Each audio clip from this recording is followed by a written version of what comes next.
शुरू करूं? नमस्कार दोस्तों। फिर मैं जो दूसरा पहला का जो मेरा जो कहानी था उसका दूसरा भाग पेश करने जा रहा हूं आप लोगों के सामने। तो मेरा जो पहला का जो कहानी था, तो मेरा पापा की जो शादी का उनका जो मम्मी पापा का जो डेथ हो गई थी उसके बारे में मैंने आपको बताया था। अब जिस तरह से वो फौजी अंकल जो थे वो जो मेरे पापा को लेके जा रहे थे, जाते जाते जब मेरी माँ छोटी सी तो थी, 9 साल की शादी उम्र में शादी हो गई थी। तब तक 1 साल हो चुका था जो मेरी माँ जो है मेरा पापा जब आ रहे थे, यानी कि मेरी माँ 10 साल की हो चुकी थी। अब तो 10 साल के भी छोटी ही होते, इतना बड़ा तो नहीं होता, फिर भी इतना समझ तो था ही 10 साल। तो जब मेरे पापा वहाँ से जाने लगे घर से, तो हाथ पकड़ते हुए जो मेरे पापा का जब डेथ हो गई थी ना, तो हम लोग बहुत डरा करते थे तब। तो मेरी मम्मी यही कहानी सुनाया करती थी कि ऐसे ऐसे बात हुई थी। तो यही मैं आप लोगों को बताने जा रहा हूँ। ये जो भी मैं अभी बता रहा हूँ, ये मेरी माँ जो मेरे पापा की जब डेथ हो गई थी, हम लोग छोटे छोटे बच्चे थे। एक छोटी मेरी बहन थी, अभी भी होगी, कहाँ होगी ये नहीं पता, वो आप लोगों को मैं आगे बताते रहूँगा। मेरी छोटी बहन को गोद में लेती थी और मैं और मेरा छोटा भाई मम्मी के गोद में बैठ के, मतलब सिर रख के सोते थे, क्योंकि हम लोग डरे हुए थे, पापा की डेथ हो गई थी। तभी ये उस समय मेरी माँ ने ये कहानी सुनाई करती थी।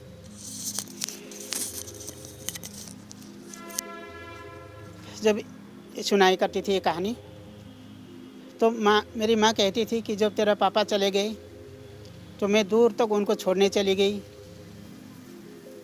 काफ़ी दूर, क्योंकि वहाँ पे कोई गाड़ी था नहीं, पैदल जाना था 2-3 घंटे के रास्ते। छोटी सी 10 साल की बच्ची पापा को छोड़ने के लिए हाथ पकड़ के रोती हुई चली गई वहाँ तक, काफ़ी दूर तक, क्योंकि नीचे बहुत बड़ा नदी था, नदी पार करके नहीं जा सकती थी वो। मेरा पापा और वो फौजी अंकल वहाँ से आगे निकल गए, पर वो बहुत दूर पहाड़ों तक, पहाड़ के पत्थर के ऊपर बैठ के देखते रही, काफ़ी देर तक देखते रही। देखते देखते जब वो चलते चलते वो जो पहाड़ के उसमें से ओझल हो गई, नज़रों के सामने से निकल गए, तो वहीं पे बैठ के रोती रही। सोचती होगी मेरा जो साथी है, साथी चला गया, क्योंकि वो लोग खेला करते थे, पति पत्नी की तरह नहीं थे, बिल्कुल साथियों की तरह खेला करते थे। जब साथी छूट जाता है, बिछड़ जाता है, तो कितना रोना आता होगा, वो भी आप लोगों को भी पता होगा, इसलिए मैं ये बात को कह रहा हूँ शायद। तो बात यहाँ तक ही नहीं है। मेरे मम्मी पत्थर के ऊपर में बैठ के जब उनको देख रही थी, काफ़ी देर, 2-3-4 घंटे बीत गए होंगे। उसके बाद मेरा जो बड़ा ताई जी है, उनकी बेटे की वाइफ और मेरी बुआ उनको लेने आ गई।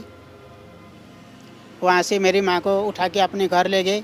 उधर मेरे पापा जा रहे थे, जाते जाते रास्ते में बहुत सामना करना पड़ा उनको, बहुत ज़्यादा सामना करना पड़ा। कोई आईडी मांगते थे, उस समय के ज़माने में क्या कहते हैं,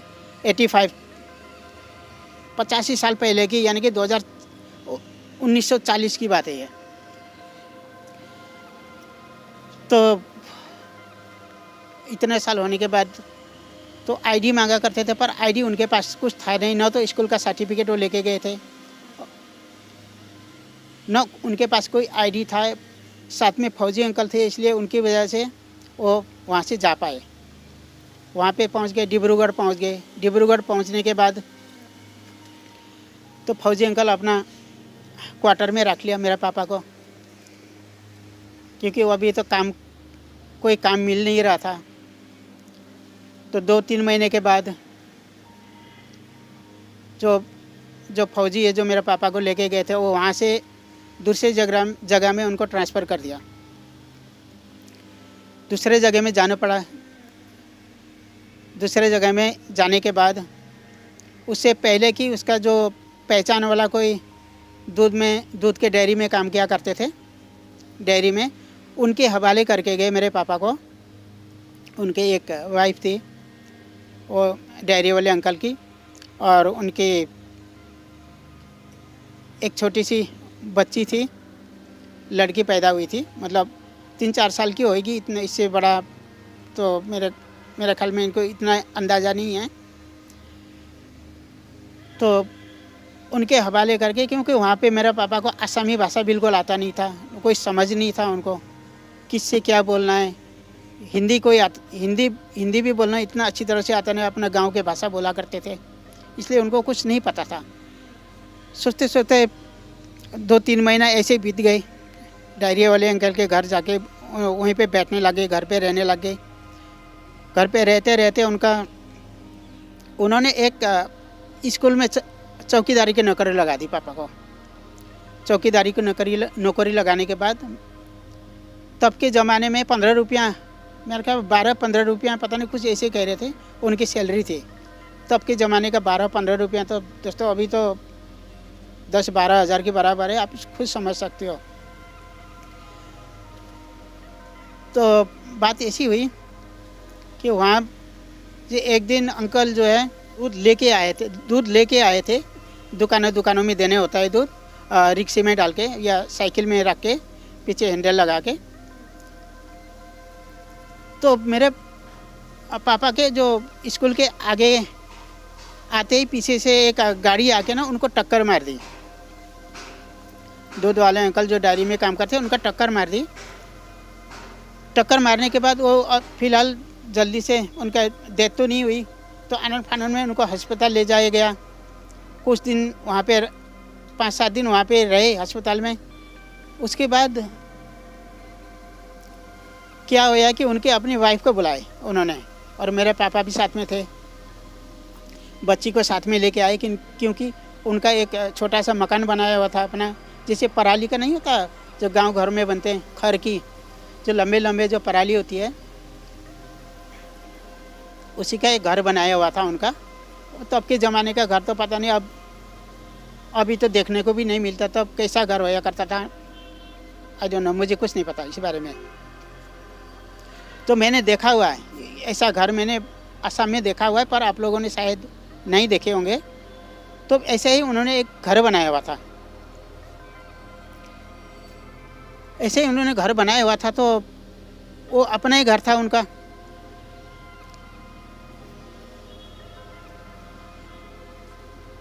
तो उन्होंने अस्पताल में मेरा पापा को और बच्ची को और उनके वाइफ को, तीनों को बुला लिया कि तुम लोग आ जाओ, यहाँ पे मुझे देखना है।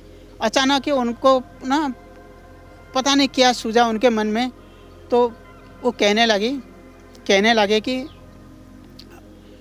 अपने वाइफ का हाथ पकड़ के, मेरे पापा का हाथ पकड़ के, उन्होंने मेरे पापा के हाथ में उनके वाइफ का हाथ रख दिया। उनको कह रहे, मैं तो अब मुश्किल ही बचूँगा, तो इसको अपने संभालना है और आप इसके साथ शादी कर लो, या कुछ भी ऐसे भी कुछ भी कहा होगा, मुझे इस बारे में नहीं पता। तो हाथ में हाथ थमा दिया। उसके बाद उन्होंने भेज दिया। भेजने के बाद कुछ देर के बाद उनका डेथ हो गई।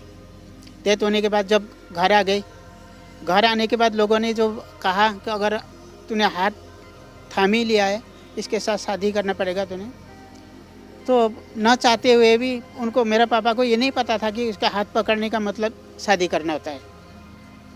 न चाहते हुए भी उनको फिर दूसरा शादी करना पड़ा डिब्रूगढ़ में शादी होने के बाद 1 साल तक तो उन्होंने चपरासी की नौकरी कर ली। जो अब तो उनको असमी भाषा भी लगभग पूरा आया करता था, सबके साथ बात करते थे। काफ़ी सारे लोगों को पहचान भी होगी, बड़े लोगों को, छोटे लोगों के साथ, सबके साथ पहचान भी हो गई जो स्कूल में आते जाते हैं। तो इसी तरह उन्होंने अपना ज़िंदगी वहीं पे गुजार दी थी। तो 2 साल के बाद मेरे पापा 17-18 साल के हो चुके थे। तब 18 साल के हो चुके थे। तो 18 साल की उम्र में एक मेरे पापा की तरफ से जो माँ जो जिसका हाथ थमा दिया था, उनका एक बेटा हो गया। बेटा होने के बाद अब क्या करें, वहाँ पे रख नहीं सकते थे, क्योंकि उनका भी आना जाना लगे रहता था, कहीं ना कहीं भेज देते थे काम से। जो कहीं ना कहीं भेज देते काम से, तो फिर उनको क्या बात सोची कि उनके जो बेटी तो उनके मायके वाले ने ले गए, नाना नानी ले गए कि मेरे पोती को हम लोग पढ़ाएंगे। वो उनको सौंप दिया गया, वो लेके गए। और जो बेटा होया, बेटा होने के बाद 2-3 साल बाद, 2-1 साल बाद अपना फिर उनको, जो मेरी दूसरी माँ को लेके अपना गांव आ गए। गांव आने के बाद फिर वही कुल देवी की पूजा। और वो जो दूसरी माँ, जो मेरी माँ है, मेरी छोटी माँ, कम से कम जैसे लोग कहते हैं ना, छोटा बड़ा साइज में जब नापते हुए कहते हैं ना 19-20 का फ़र्क है, तो फिर वो जाति में 19-20 का नहीं, मैं कहूँगा आपको 18-20 का फ़र्क है। जाति में थोड़ा सा कम जाति से मेरा पापा ने उनका हाथ थाम लिया था। जब हाथ थामने के बाद उनको शादी करना पड़ा, तो बात इसीलिए गांव वाले लोग कहते थे कि छोटे जाति से तो उन्हें शादी किया, तो हम लोग कुल देवी का पूजा नहीं करा सकते। इसलिए उनको 2-3 दिन तक बाहरी छाँव में रहने दिया उन्होंने, क्योंकि अंदर घुसने नहीं दिया। बाहर एक छोटा से झोपड़ी डाल के कहते तो यहीं पे रुक जा। फिर गांव के लोग इकट्ठे होकर उन्होंने कहा कि भाई अगर शादी करके लेके ही आया है तो अब कुल देवी का पूजा तो करना ही पड़ेगा, बिना पूजा करे तो अंदर जा नहीं सकते। तो फिर भी ज़बरदस्ती उन्होंने ये कुल देवी का पूजा करके फिर अंदर रख के फिर आ गई थी। इसी बीच में मम्मी को दोस्तों, मेरे पापा जो है डिब्रूगढ़ होने के बाद मेरी माँ को क्या क्या दुख झेलना पड़ा, ये तो मैंने आप लोगों को बताना भूल गया था। इसलिए मैं आपको वॉइस ओवर करके आपको सुनाने जा रहा हूँ। मेरी माँ जब मेरे पापा को छोड़ के वापस घर आ गई,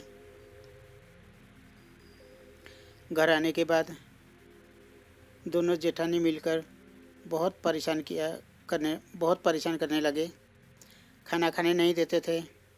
घर में सब लोग खाना खाने के बाद सभी का जूठन इकट्ठा करके ले तो खा ले खाना कहकर सारा कढ़ाई और पतीले माँ के आगे रख दिया करते थे। मेरी माँ रोते रोते सारे काम करा करती थी, कहा करती थी हमें, ये बात सारे हमें बताया करती थी कहानी में। एक दिन माँ आकर मुझे अपने साथ ले गई, यानी कि मेरी नानी आकर मेरी माँ को साथ ले गई अपने मायके। अपने माँ को सब कुछ बता दिया था, घर में मेरे साथ क्या क्या होता है, कितना परेशान किया करते थे। ये सब कुछ अपनी माँ को मेरी माँ ने बताया करती थी। फिर 15 दिन के बाद मुझे मेरे जेठ लेने आए। मैं अपने जेठ को देख के बहुत रोई, क्योंकि अब मुझे पता था मुझे लेने आए हैं, क्योंकि मैं नहीं जाना चाहती थी वहाँ पे। ये कहकर मैं बहुत रोई, अपने माँ से रोई। एक कोने में जाके मैं उठ के आया नहीं करती थी, वहीं पे बैठी रही। मेरे को आने को दिल ही नहीं कर रहा था, क्योंकि वहाँ पे बहुत परेशान करते थे, इसलिए मैं नहीं आना चाह रही थी कहकर। और उनको माँ ने, यानी कि मेरी नानी ने जो जेठ को सब कुछ बताया, सब कुछ बता दिया था। नानी ने सब कुछ बता दिया। मेरी बेटी अभी छोटी है, इसे इतने काम मत करवाओ, क्योंकि ये सब उनको मालूम नहीं था, जेठ को, कि क्या क्या होता था। उनको मालूम नहीं था, क्योंकि उनके पीछे होया करता था ये जो भी होता था। जितना भी लड़ाई झगड़ा होती थी, जितना परेशान किया करते थे, उनके आगे बहुत अच्छे और उनके पीछे परेशान किया करते थे। अब तो मेरी माँ भी 13 साल की हो चुकी थी, थोड़ा बहुत समझ आने लग गई थी। एक दिन किसी काम से लेकर माँ के साथ बहस हो गई देवरानी जेठानी के बीच। मेरी माँ ने साफ मना कर दिया कि मैं नहीं कर सकती, नहीं कर सकती। इसी टाइम एक आग जलाने वाला जो लकड़ होता है ना, आग जलाने वाला एक लकड़ माँ के ऊपर फेंक दिया। लकड़ फेंकने के बाद फेंक दिया था बड़ी वाली जेठानी ने। लकड़ जाकर सीधा माँ की साड़ी में फंस गई, क्योंकि वो कटा हुआ चिरा हुआ लकड़ था, उसके साड़ी में फंस गई। फंस जाने के बाद माँ बिल्कुल नीचे पत्थर के ऊपर गिर गई। आगे आंगन में, आंगन समझते होंगे आप लोग, हमारे पहाड़ों में तो आंगन कहते हैं, घर के आगे का जो बना होता है, आंगन में जाके गिर गई। आंगन के पास ही में जो एक घास काटने वाला जो दांतर होता है, आपको पता ही होगा, जो धान काटते हुए भी यूज करते हैं दांतर को, घास काटते हुए भी वही यूज करते हैं। तो माँ के पैरों के पिछले हिस्से में जाके बहुत बुरी तरह से कट गया। मेरी माँ हमें ऐसी ही कहानियाँ सुनाया करती थी कि मेरे साथ ऐसे हुआ, मेरे साथ ऐसे हुआ, सुनाया करती थी। मैंने भी, क्योंकि मैं इसलिए आपको ये बात बता रहा हूँ कि वो जो चोट का जो निशान है मेरी माँ के पैरों के पीछे वाले हिस्से में बहुत गहरा कटा हुआ था। कितना सालों तक वो ठीक नहीं हुआ था कि मेरी माँ यहाँ पे लगा था चोट, कि अगर हमें दिखाया करती थी। तो हम लोग छोटे छोटे होया करते थे ना तब, तो क्योंकि छोटे सारी बातें याद होती है, छोटे बचपन के जो बातें हैं, यादें हैं, इसलिए मुझे ये सब सारे कुछ याद आया बोलते बोलते। पिछली बार जब मैं गांव गया हुआ था, उन्हें बुजुर्गों ने कुछ कहा, ऐसी ऐसी बात हुई थी, उन्होंने भी कहा था ऐसे ऐसे कुछ होया, तो मैंने देखा था।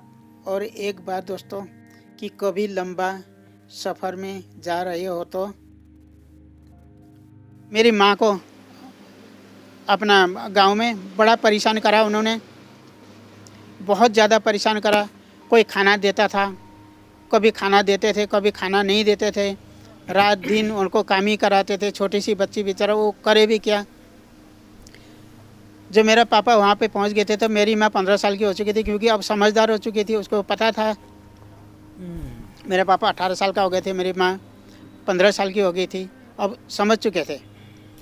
समझ चुकी थी कि शादी का मतलब क्या है, शादी का मतलब क्या होता है। क्योंकि अब उनको उसके बाद जब आगे घर कुल देवी का पूजा करके अंदर, घर के अंदर उन्होंने रख लिया। रखने के बाद 2-3 महीना वहाँ पे रहकर उसके बाद मेरी मम्मी को लेके वहीं पे डिब्रूगढ़ वापस चले गए। उसके आगे का कहानी दोस्तों मैं अगले भाग में बताऊंगा। तब तक के लिए मेरा अगर ये वीडियो अच्छा लगा तो प्लीज़ सब्सक्राइब कर दीजिएगा, लाइक सब्सक्राइब ज़रूर कर दीजिएगा। Thank you.